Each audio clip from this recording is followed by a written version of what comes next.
Coming up in this episode of In Clear Focus, we need to realize that we are in this to make companies money, period. They don't hire us to do research. They don't hire us to be interesting. They don't hire us because we know methodologies. They hire us because they feel that the work we do with consumers can lead to profitability. You're listening to In Clear Focus, fresh perspectives on marketing and advertising produced weekly by Big Eye, a strategy-led full-service creative agency growing brands for clients globally. Hello, I'm your host, Adrian Tennant, Chief Strategy Officer. Thank you for joining us.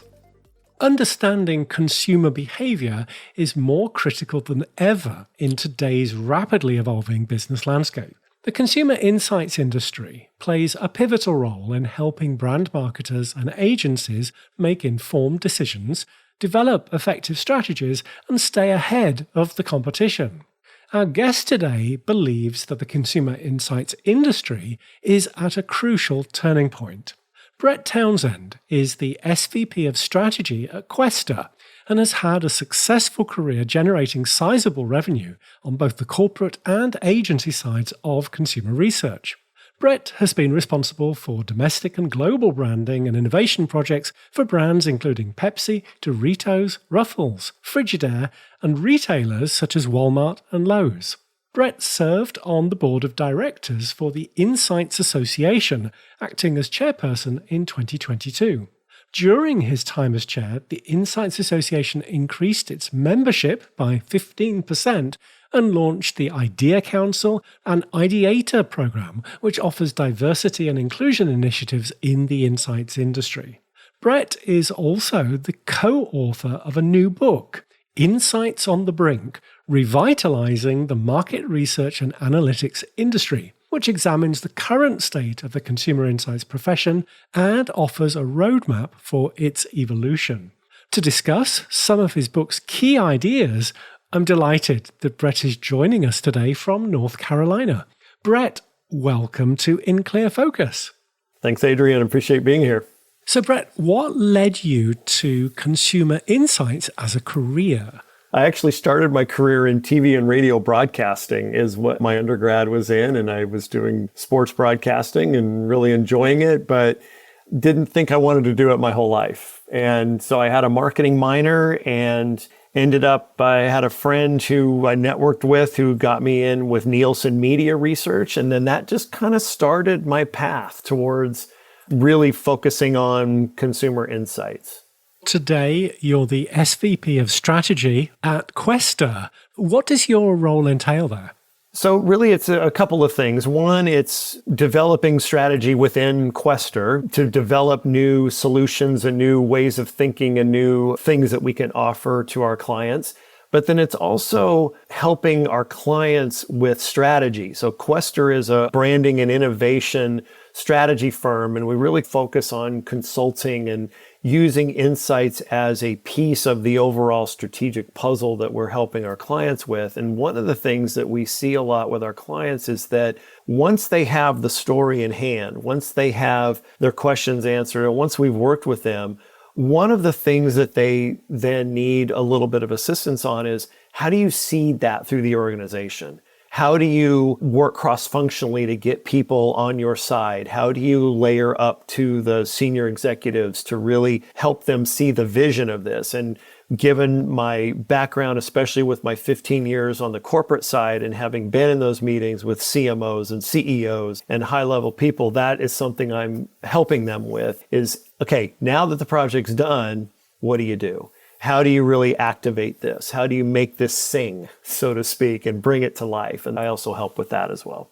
As I mentioned in the intro, you're the co-author of Insights on the Brink, which is your first book. So, Brett, what inspired you to write it, and who's your intended audience? So the inspiration came from actually my co-author, Tim Hoskins, who back in 2019 asked me to give a keynote address at a conference about some of the things that he and I had been talking about, because I was a client of Questa's when I was going back to my early days at PepsiCo. And he and I have talked a lot about over the years, the industry and some of the things that we see with it. He goes, why don't you kind of get up and talk about some of this? And Might be a little controversial, which it was. Not everybody liked what I was saying, but it was things that I felt needed to be said, and then had a lot of encouragement from people to blow it out further, address more topics, and eventually turn it into a book. And then eventually got around to writing it starting last year and asked him if he would co-author it with me.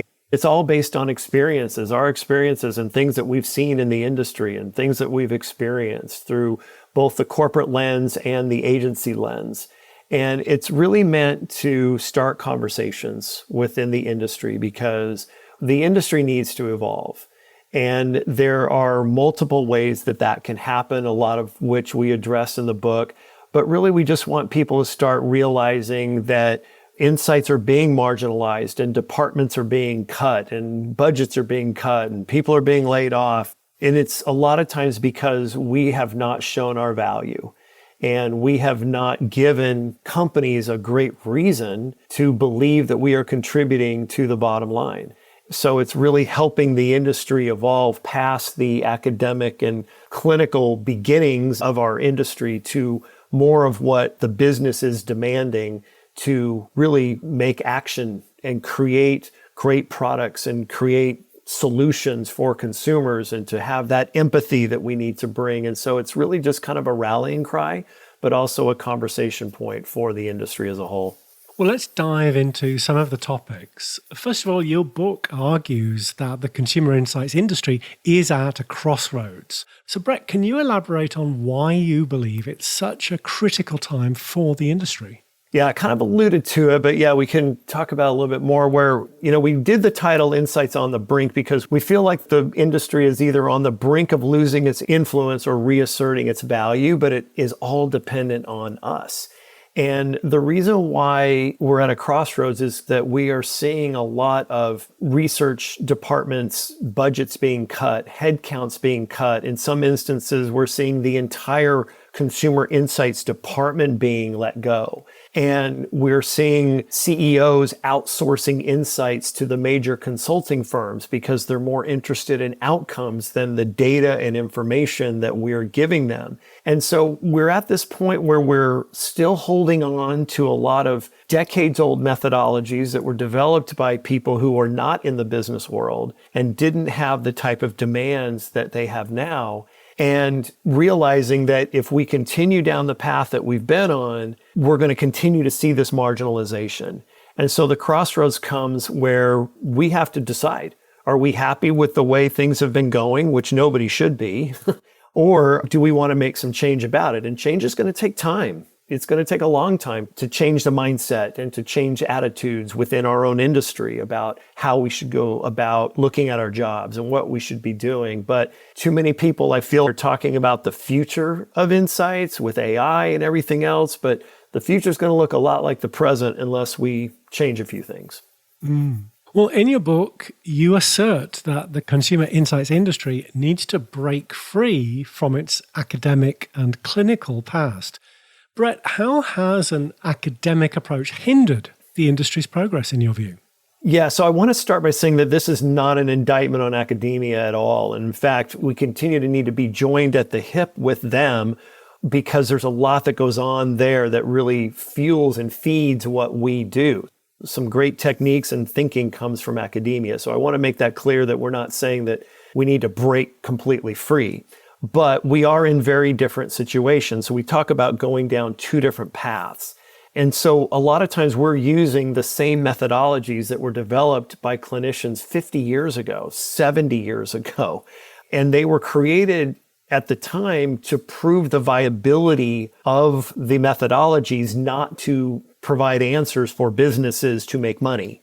And so just from the beginning, we're starting out behind the eight ball, where we're starting with a different approach than what really is needed. And so when I say we need to break away from that, it's not that we need to ignore or never work together, but those in business have to understand that we are in a different environment than 70 years ago when our forefathers started this industry. There are demands that companies have and businesses have that are far different than what it was. And it really comes down to this. It comes down to we need to realize that we are in this to make companies money, period. They don't hire us to do research.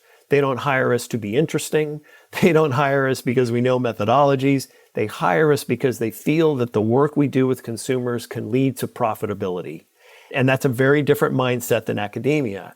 And so we have to start with that understanding and then treat this as if we are in business, not as if we are following some middle school scientific method or we're doing something that is so rigid in its methodology that we lose sight of what we're trying to do in the first place. In the context of communicating our value, in chapter 3 of your book, you emphasize the importance of storytelling. How can we, as insights professionals and strategists, improve our storytelling skills to make our findings more impactful? The first way, I think, is we have to realize that storytelling is not through numbers, charts, graphs, and data. And so many times we feel like it's our job to present data when it's really not. And understanding that the human brain was not meant to be given large data sets to process them, but that we were meant to process stories. And so that's how things get sold in. You know, when you think about your favorite ad right now, it's one that tells a great story and hits you emotionally. And there aren't stories and emotion and data. We have to bring that to life. So I think that's the first thing. And then it's understanding what makes a great story that's being told to get things done. And so I think with any great story, we have to understand what is the consumer conflict we are trying to help them overcome. Because every great story has conflict. And how the hero or the heroine of the story overcomes that conflict is what we all want to see. And brands and products are tools of the hero or heroine to help them overcome that conflict. And if we don't know what that consumer conflict is, if we don't have empathy for that consumer, then we don't even have the basis of a story. And so it's really about not just getting up there and telling a lovely story, because we may as well just be reading story time at the children's library if that's what we're doing. But it's a story that handles that consumer conflict and then gives action at the end and says, here is now what we're going to go do. Lord of the Rings, we've got Mordor and Sauron, and we've got the orcs, and we've got all that conflict. But that action is we are going to go destroy the ring, and let's all band together and go do that. And so what's that rallying cry? What's that burning platform? What's that thing that's going to really ignite and inspire the company to develop this new product or create this new ad and marketing campaign? What is it? And I think that's up to us to accurately communicate that. So a little less of Microsoft Excel 2024 handbook, a little bit more the hero's journey. Absolutely. Absolutely. Yeah. I mean, when I was at Frito-Lay, the CEO of Frito-Lay, Al Carey, told a few of us in Insights one time, he says, if you can't tell me your story in 3 slides, you don't have a story. And it wasn't, let's see how much we can jam onto 3 slides, but it was be succinct, be precise. When you're talking to me as the CEO, I don't need to know all the data. I just need you to tell me the insight and tell me what to go do about it. And I think that's a great lesson and just things to keep in mind as we're telling these stories within our companies. Relatedly, your book explores the power of leveraging narratives. Now, we love case studies on In Clear Focus. So, Brett, could you give us an example of how narrative-based insights led to successful marketing or product strategies? Yeah, I think it's important to define what a narrative is first, if you're okay with that. So narratives are not the same as necessarily stories, but what happens is in consumer insights, we measure consumer beliefs, attitudes, and behaviors a lot. What we have historically not measured is what are the narratives in people's minds that are driving those behaviors and attitudes and beliefs. And so it's understanding that narratives are all around us. And even before social media, there were narratives with your family circle, your friend circle, the media, and then it's just grown exponentially with social media where you have narratives coming in from every single angle telling you things to believe. And so you have that, and then you have narratives that you tell other people that then reinforce that into your brain. And then the narratives that we tell ourselves within our own heads. So when you have that three-headed monster of narratives that end up dictating so much of our belief system and our behaviors, that's what we have to understand. And from a consumer insights context, it doesn't matter if the narrative within a consumer's head is right or wrong. It's understanding what it is and being empathetic to it, not criticizing the consumer or judging them or bad-mouthing them for what they believe, because that will never get us anywhere. So where this is important is how does it drive or explain behavior? One of the case studies that we share in the book in this chapter about narratives, our head of social narratives was doing some work for a yogurt company back in the mid-2000s. And they had discovered through their social narrative work that there was this thing called Greek yogurt that people were starting to talk about. It had less sugar, had more protein, and it was giving them something more substantial that they were starting to look for and find. So they present that to their client, and the chief executives of this particular company said, well, we're not seeing that in any of our research, so we don't think that's valid. And again, it's because they were measuring the wrong things or asking the wrong questions or just not really looking for what we were looking for. So they completely dismissed it. They had the chance to be on the crest of the wave of Greek yogurt. Well, a couple years later, a company called Chobani came around, and that was all they were doing was Greek yogurt. And it lit up. I mean, it absolutely took off and became a multi-billion-dollar product line within the yogurt category that client could have benefited from had they listened. And it's one of my favorite quotes from Mark Adams, who's a very influential voice in our industry. He says, just because the boardroom doesn't know it exists doesn't mean it's not true. And so it turned out to be true, and a good case study in the sense that, yes, we were able to pick up on that narrative before it became a hot trend, but it's also a warning sign of if you just rely on traditional research or traditional methods to answer all your questions, you're going to fall short. Let's take a short break. We'll be right back after this message. In partnership with our friends at Kogan Page, this month's Big Eye Book Club selection is the MarTech Handbook, Build a Technology Stack to Attract and Retain Customers by Darryl Alfonso. This comprehensive guide to marketing technology helps you build effective MarTech stacks that drive business growth and enhance consumer experiences. The book covers everything from core principles of MarTech strategy to practical implementation advice, including real-world examples and insights from the author's experience working with startups and Fortune 500 companies. Whether you're a marketing professional responsible for optimizing a tech stack, a business leader driving digital transformation, or a student preparing for a career in marketing, the MarTech Handbook offers valuable strategies for leveraging technology to attract and retain customers.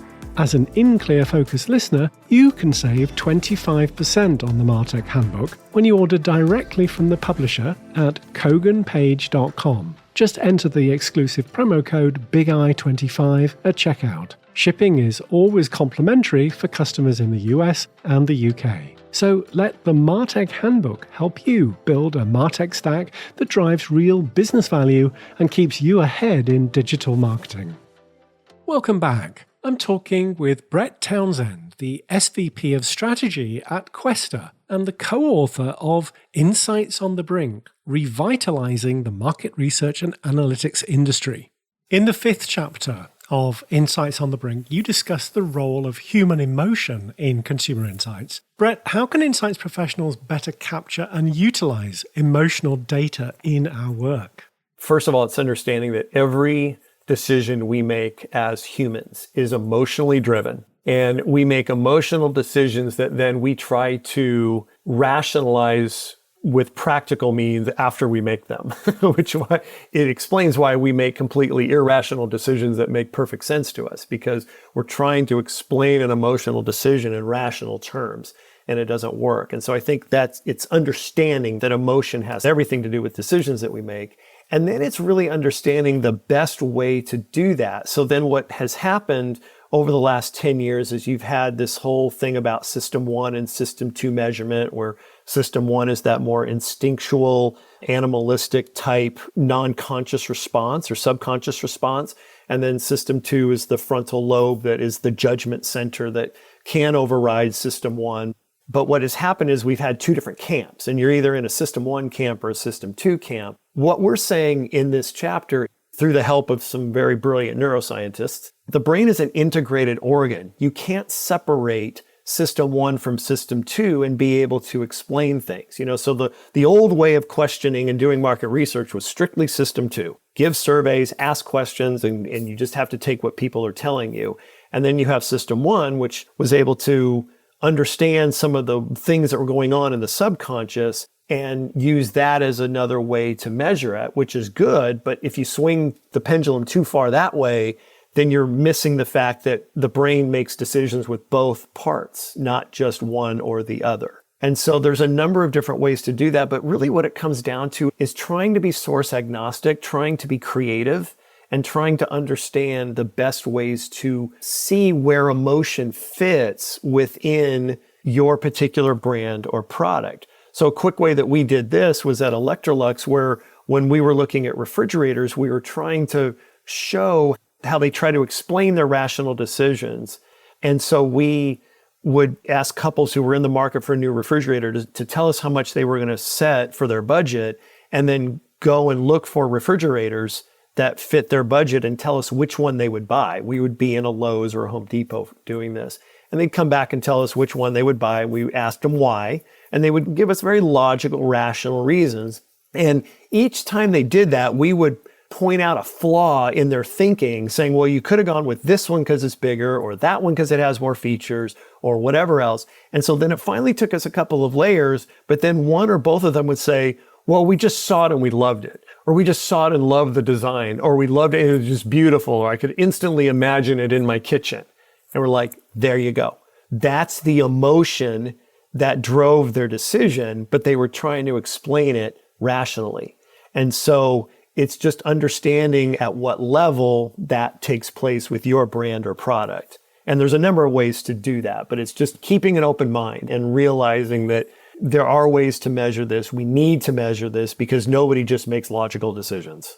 So a more integrated approach, mixing methods. Yes, absolutely. That's a really good way of putting it. It's like you can do system 1 measurement, but then follow it up with some system 2 questioning as well, and then blend the two together to come up with a better response. And a lot of these tools that used to be only available in labs have now moved online or have moved into more portable settings. Yeah, and not only that, this is where academia comes in, is that there have been a number of academics who have been top researchers in this field, like Paul Zak or Aaron Reed, that have then come over from academia into business and have brought that academic learning with how do we accurately measure consumer emotion, and they are offering it to companies in a business setup, in a business standpoint that helps them answer those questions. And so that's, again, another example why keeping a close tab between business and academia is always a great idea. In the final chapter, you discuss improving the insights partnership within organizations. So Brett, what advice do you have for insights professionals looking to better collaborate with other departments, such as marketing and sales?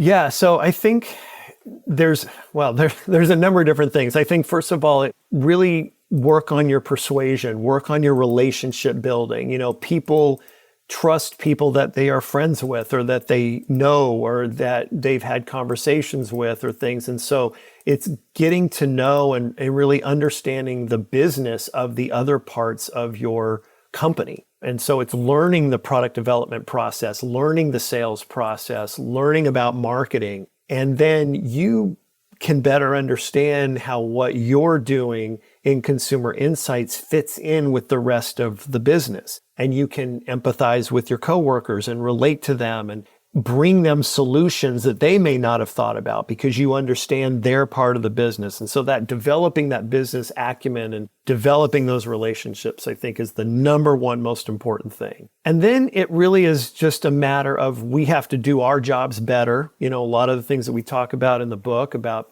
evolving and being better, I think that is going to help the relationship because they'll see that we are bringing more effective insights. We're bringing more strategy to the table. We're not just doing research or bringing data, but that we are really making a difference, that we have an eye towards revenue and sales and profit. And then it's really just having the courage a lot of times to say no.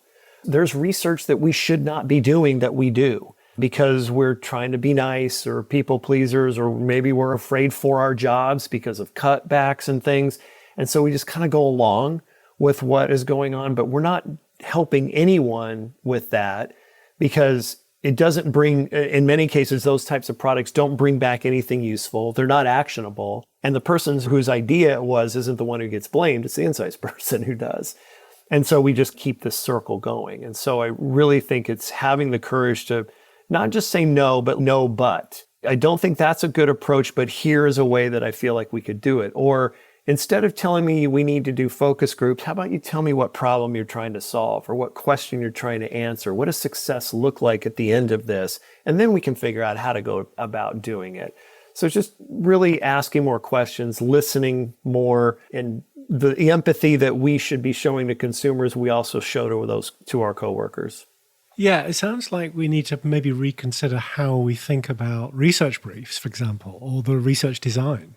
Oh, yeah, because most of the ones that I would see in my agency career started with methodology.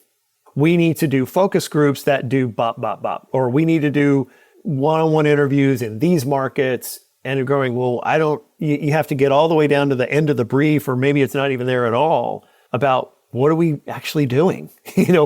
What questions are we answering? What problems are we trying to solve here? And so that's really what it is just understanding that whole part of how we create a brief should start with those important things and the path to sales. And this is what we need to figure out. And this is what success looks like.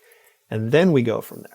What advice do you have for advertising agencies, account planners, and strategists who want to partner more effectively with consumer insights professionals?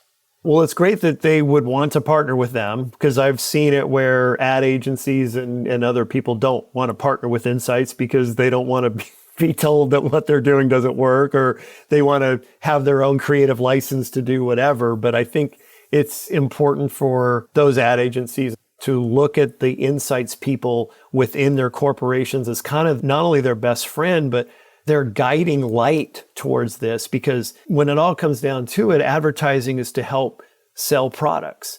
And if the advertising isn't helping the consumer understand why they need your product, then that's where the consumer insights person can help you with that. And really answering the why, helping you understand what that consumer conflict is that you should be talking about in any story that you're telling in an ad, really helping you develop these characters. And so in many cases, we only have 30 seconds, but we've seen it incredibly impactful ads, 30-second ads that get to the point, that really tug your emotion, that let you know what the conflict is, and then how they're going to overcome it for you. And there's a lot of room for creativity, a lot of room for things in there, but it's using them as a resource and a help and understanding that they're on your side rather than looking at them as, well, they're just going to measure this and tell us that it's not any good, or we don't need their advice on how to do ads. My advice is you do. You do need them, and they can really help you more than you realize. What's the one thing you want readers, especially brand marketers or insights buyers, to take away from your book? I think it's that there is, while we spend a lot of the book talking about what are the shortcomings of the insights industry and how we can improve, I think for marketers and for other people who work with insights, it's the understanding, and as you mentioned, the very last chapter talks about this, it's an understanding that it is a partnership, that while there are things that we need to improve upon as an industry, there are things that they need to improve on too. And they need to let us control our own budgets. They need to let us do our jobs and not have methodologies dictated to us.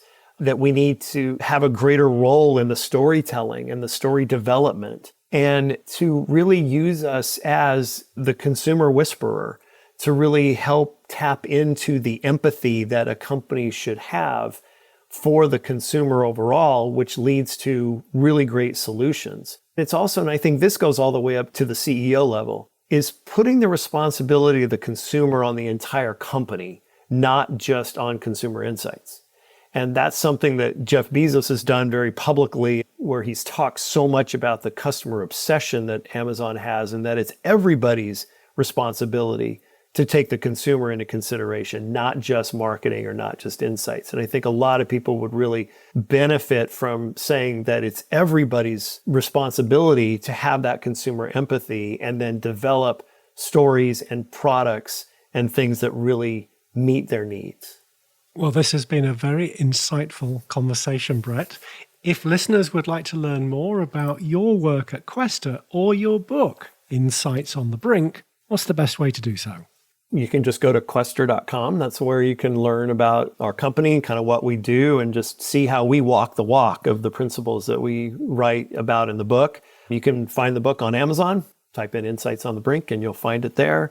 And you can always find me on LinkedIn, whether you want to continue the conversation, you want to argue with me, or have a nice little debate back and forth. I think we're up for any type of respectful dialogue with that, because I think the first thing we acknowledge is that the things that we put in the book are not the only ways that we can go about this. And certainly people may not think we're in the situation that we are in, but we want to have conversations. We want this to spark dialogue within the industry, and we'd love to be part of those conversations. Brett, thank you very much for being our guest this week on In Clear Focus. Thanks for having me, Adrian. Thanks again to my guest this week, Brett Townsend, the co-author of Insights on the Brink, Revitalizing the Market Research and Analytics Industry. As always, you'll find a complete transcript of our conversation with timestamps and links to the resources we discussed on the In Clear Focus page at bigeyeagency.com. Just select Insights from the menu. Thank you for listening to In Clear Focus, produced by Big Eye.